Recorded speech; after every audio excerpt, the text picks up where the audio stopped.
Good day everyone and welcome to the Big Al Hoppin' Vlogs YouTube channel. Today I'm working on my 1998 Malibu and I'm going to show you exactly how to change your inner and your outer tie rod ends. Here we go.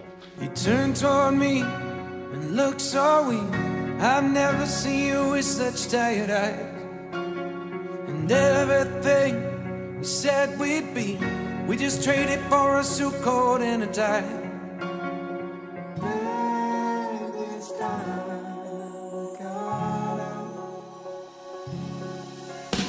Alright, before we get started here, time for some gloves. Double them up. Speed up the show.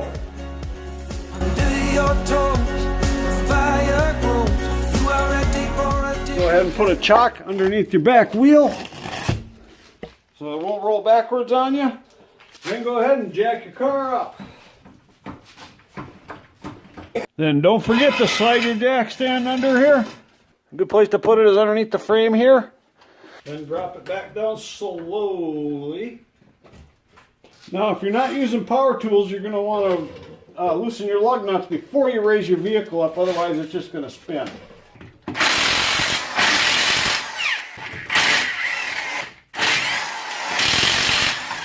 And then take your tire off and slide it under the car to get it out of the way and for added protection. Alright, first thing you're going to want to do is straighten out this cotter pin on the outer tie rod end here.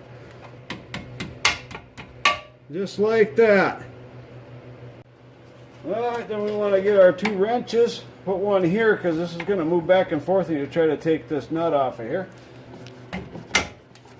There we go. Now we can get the tassel nut off next. Alright, grab your 17 millimeter and give it a tug. Oh. Alright. Alright, got that out of there. Alright, grab your pickle fork and start whacking away.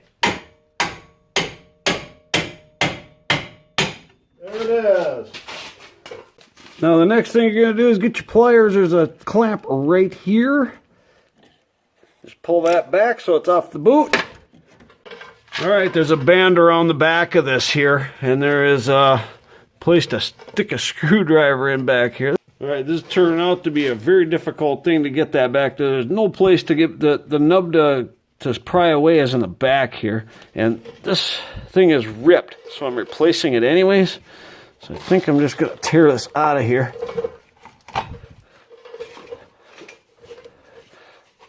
Alright, after fighting with this boot for a while, this is in a really tight spot. Good job, Chevy. Basically what you're supposed to do is separate this so that this pops loose, but I couldn't get in there to do it, so I ripped the boot apart, and where is it? I went in between the side and there to pop that out, and then just spun it and it came out. Okay, before you go any further on the tie rod end, you're going to want to turn it so it comes out as far as it'll come that way.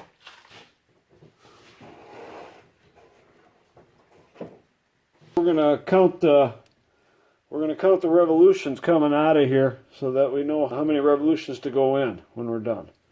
1, 2,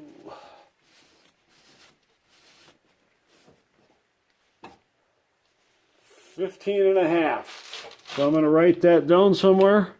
Make sure I know how many revolutions I got. I'm going to cut these things off here with a box cutter. The box cutter cuts through them. Box cutter cuts through them pretty nicely. Since I'm not reusing them, if I was reusing them, it'd be a different story. But I got new ones. So upon inspection, I found out that when I cleaned the grease off of this thing here, I thought it was smooth, but it's plastic. So what you want to do with that plastic is get a screwdriver and just pop it back there, and then you can get the tie rod end out. Alright, so get your handy dandy screwdriver, just give it a few taps.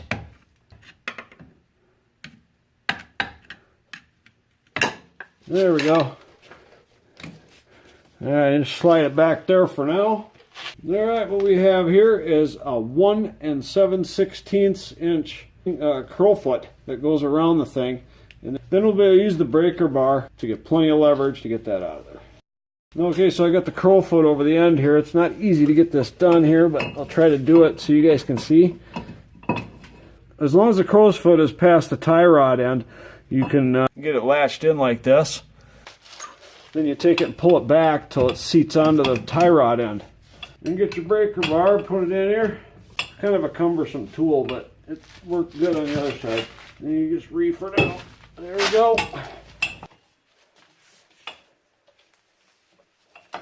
Then I'm going to get my 1/2-inch ratchet so we can finish this off. So we can finish it off of here. And I think we're out. There we go.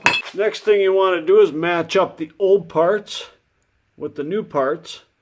Old, new.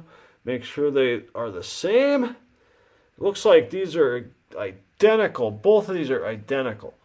Now what you want to do is pull this plastic cover out and give that a good cleaning along with everything else.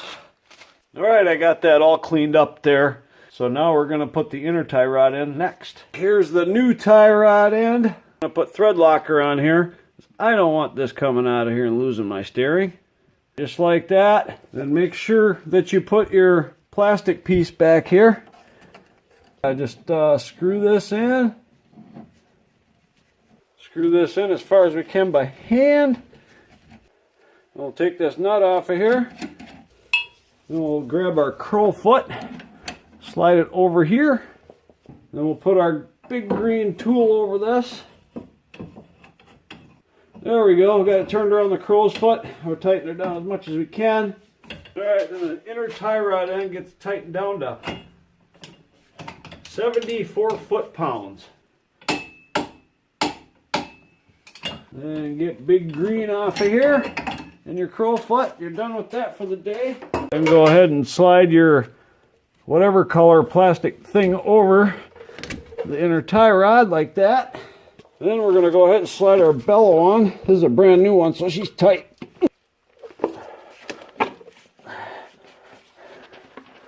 There we go.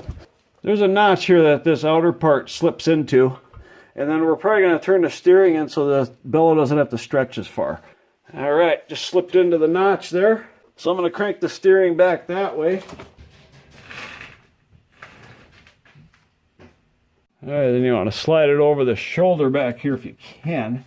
Something I had to do with this bellow in order to get this thing to slide over nicely is find something that was a slight bit bigger than this bellow on the inside here. And heat it up. I heated it up with a lighter. And then I stuck it over the thing and heated it up and got it over the thing. And that, because it would not fit over this thing before. This is over it now. I'm going to put a regular metal clamp back there. And they got a zip tie that comes with this one here. I'm just going to put the zip tie on there. I think that'll be fine because it's going into that channel. I probably should have put this clamp on, there, then put the bellow on, but that's all right. I opened it up completely. Slide it over the whole thing. Grab a 8mm. Tighten it down as much as we can here. All right, for this outside one, there's a little channel right around here to put this little zip tie in here. We're going to do that real quick. Pull it back toward the part that it's going through. Then get your side cutters. Snip it. Now before you put your outer tie rod on, make sure you put your nut back on. 15 turns on the outer tie rod end here on this application. So get it started, and then it faces down, so that's 0, 1, 2, 3, 4, 5, 13, 14, 15. Bring this nut back here so it's snugged up. We're not going to do anything else with it just yet. Alright, then we'll get our castle nut off of here. Got a cotter pin on this one, so just get this down into the knuckle here. Put the cotter pin, put the castle nut on the bottom. We'll screw it in as far as we can by hand. Alright, then grab your 17mm and your torque wrench and torque this down to 33 foot-pounds is the initial torque on this. Okay. Now you never want to loosen up on the outer tie rod end, you only want to tighten. The cotter pin will not go in. Alright, so we only want to tighten, so we want to give it a little more. So we can slide the cotter pin right through. Just bend these tabs out. Wrap them around.